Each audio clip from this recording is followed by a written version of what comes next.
అందరికీ నమస్కారం. స్టార్ జే మనం న్యూస్కు స్వాగతం. పెనుగొండ ఎంపీ కార్యాలయంలో ఘనంగా ముఖ్యమంత్రి చంద్రబాబు నాయుడు జన్మదిన వేడుకలు హాజరైన నాయకులు, కార్యకర్తలు. ఈ సందర్భంగా కేక్ కట్ చేసి ముఖ్యమంత్రి చంద్రబాబు నాయుడుకు శుభాకాంక్షలు తెలిపారు. అనంతరం ఎంపీ బీకే పార్థసారథి మాట్లాడుతూ గత వైసీపీ ప్రభుత్వ పాలనలో రాష్ట్ర వ్యవస్థలన్నీ సర్వనాశనమయ్యాయని హిందూపురం ఎంపీ బీకే పార్థసారథి తీవ్ర స్థాయిలో ధ్వజమెత్తారు. ముఖ్యమంత్రి నారా చంద్రబాబు నాయుడు దార్శనికతతోనే రాష్ట్రం అభివృద్ధి పథంలో పయనిస్తోందని ఆయన స్పష్టం చేశారు. 2019 నుండి 2024 వరకు ఉన్న వైసీపీ ప్రభుత్వ హయాంలో అవగాహన, ఆలోచన లేని వ్యక్తి ముఖ్యమంత్రిగా రావడం వల్ల రాష్ట్రం దాదాపు 20 సంవత్సరాలు వెనకబడిపోయిందని ఎంపీ బీకే పార్థసారథి విమర్శించారు. రాష్ట్రంలో వ్యవస్థలన్నీ అవినీతిమయంగా మారాయని, పారిశ్రామికవేత్తలు, పెట్టుబడిదారులు పెట్టుబడి పెట్టేందుకు ముందుకు రాని పరిస్థితి ఏర్పడిందని ఆయన ఆరోపించారు. వ్యవస్థలన్నీ భ్రష్టు పట్టాయని ఆయన మండిపడ్డారు. గత ప్రభుత్వ తీరుపై విసిగిపోయిన ప్రజలు 2024 ఎన్నికల్లో వార్ వన్ సైడ్ ద్వారా వారికి తగిన బుద్ధి చెప్పారని, ప్రతిపక్షానికి కేవలం 11 సీట్లు మాత్రమే ఇచ్చారని ఆయన గుర్తు చేశారు. మార్చి 29, 1982లో ఆవిర్భవించిన తెలుగుదేశం పార్టీ ఎన్నికల మేనిఫెస్టోలో చెప్పిన విధంగా నందమూరి తారక రామారావు గారు కూడు, గూడు, గుడ్డ వంటి వినూత్న పథకాలను అమలు చేసి అధికారంలోకి వచ్చారని ఆయన పేర్కొన్నారు. ముఖ్యమంత్రి నారా చంద్రబాబు నాయుడు జన్మదిన వేడుకలు ప్రపంచవ్యాప్తంగా ఘనంగా జరుగుతున్నాయని పార్థసారథి తెలిపారు. 1996లో ముఖ్యమంత్రి అయిన తర్వాత చంద్రబాబు రాష్ట్రానికి ఒక దిశ నిర్దేశించారని, ఎన్నో సంస్కరణలు తీసుకొచ్చారని కొనియాడారు. జాతీయ రాజకీయాల్లో కూడా ప్రధానమంత్రి, రాష్ట్రపతి, లోక్సభ స్పీకర్ల ఎంపికలో కూడా చంద్రబాబు కీలక పాత్ర పోషించారని ఆయన గుర్తు చేశారు. రాష్ట్ర విభజన తర్వాత 2014లో చంద్రబాబు నాయుడు నాయకత్వంపై నమ్మకంతో ప్రజలు ఆయన్ను గెలిపించారని తెలిపారు. ఆర్థిక ఇబ్బందులు ఉన్నప్పటికీ 2014 నుండి 2019 వరకు రాష్ట్రాన్ని శరవేగంగా అభివృద్ధి చేశారని ఆయన గుర్తు చేశారు.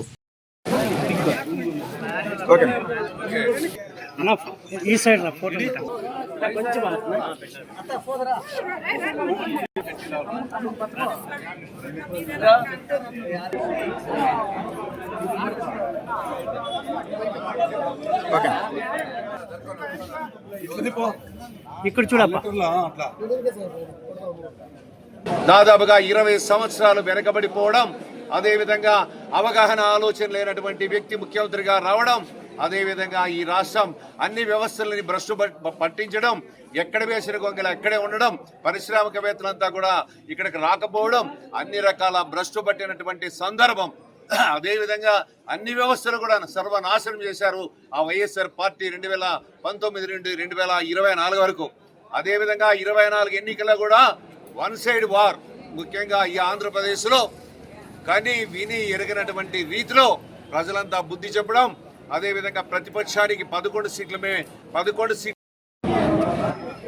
ప్రపంచవ్యాప్తంగా, భారతదేశ వ్యాప్తంగా, మన తెలుగు రాష్ట్రాల్లో మన గౌరవనీయులు, పూజ్యులు, మన రాష్ట్ర ముఖ్యమంత్రి నారా చంద్రబాబు నాయుడు గారి జన్మదిన వేడుకలు ఘనంగా నిర్వహించడం జరుగుతూ ఉంది. దాదాపుగా మనం చూసినట్లయితే తెలుగుదేశం పార్టీ మార్చి 29, 82లో తెలుగుదేశం పార్టీ పుట్టుక జరిగింది. అదే క్రమంలోనే తెలుగుదేశం పార్టీ ఆవిర్భవించిన తర్వాత ఎన్నికల మేనిఫెస్టోలో ఆ రోజు కూడు, గూడు, గుడ్డ అనేటువంటి వినూత్నమైనటువంటి పథకాలకు శ్రీకారం చుడతాం, రేపు భవిష్యత్తులో అధికారంలోకి వస్తే. అదేవిధంగా పక్కా గృహ నిర్మాణ పథకం అయితే ఇవన్నిటి కూడా తీసుకొస్తామని ఆ రోజు నందమూరి తారక రామారావు గారు ఎన్నికల మేనిఫెస్టో పెట్టడం, 9 నెలల కాలంలోనే తెలుగుదేశం పార్టీ అధికారంలోకి రావడం, అదేవిధంగా సంక్షేమ కార్యక్రమాలు, అభివృద్ధి కార్యక్రమాలు బ్రహ్మాండంగా జరుగుతూ ఉంది. అదే క్రమంలోనే మన నాయకుడు, మనందరి నాయకుడు, గౌరవనీయులు, పూజ్యులు నారా చంద్రబాబు నాయుడు గారు 96లో ముఖ్యమంత్రి కావడం మనందరూ కూడా తెలుసు. అదేవిధంగా ముఖ్యమంత్రి అయిన తర్వాత ఈ రాష్ట్రానికి ఒక దిశ నిర్మాణంలో ముఖ్యంగా కీలకమైనటువంటి పాత్ర నిర్వహించడం, ఎన్నో సంస్కరణలకి శ్రీకారం చుట్టడం, అదేవిధంగా ఒక రాజకీయ దురంధరుడుగా పేరెన్నికన్నటువంటి వ్యక్తి చంద్రబాబు నాయుడు గారు. మనం చూసినట్లయితే ఆ రోజు కేంద్ర రాజకీయాల్లో ప్రముఖ పాత్ర పోషించడం జరిగింది. ఆ రోజు ప్రధానమంత్రి ఎన్నికల్లో కీలకమైనటువంటి పాత్ర, అదేవిధంగా రాష్ట్రపతి ఎన్నికలో కీలకమైనటువంటి పాత్ర, అదేవిధంగా లోక్సభ స్పీకర్ దాంట్లో కూడా కీలకమైనటువంటి పాత్ర నిర్వహించడం జరిగింది. మనం చూసాం ప్రధానమంత్రులు చేసిన చరిత్ర, అదేవిధంగా రాష్ట్రపతులు చేసినటువంటి చరిత్ర చంద్రబాబు నాయుడు గారికి దక్కుతుందని ఈ సందర్భంగా తెలియజేస్తా ఉన్నాం.